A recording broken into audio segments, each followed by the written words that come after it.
5 นาฬิกาพอดีแล้วนะครับหน้าพร้าวแล้วจุดรวมพลคนรักปั่นคนรักสุขภาพยามเช้าตี 5เรามาเจอกันที่นี่หน้าเซเว่นใหม่หลังวัดน้ำพร้าว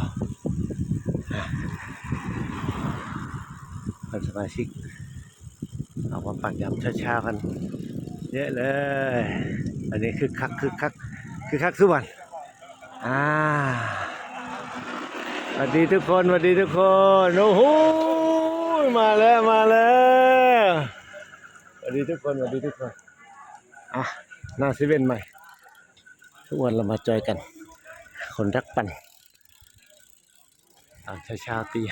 5ปั่นสุกริมอ่างที่บางพระมาด้วยกัน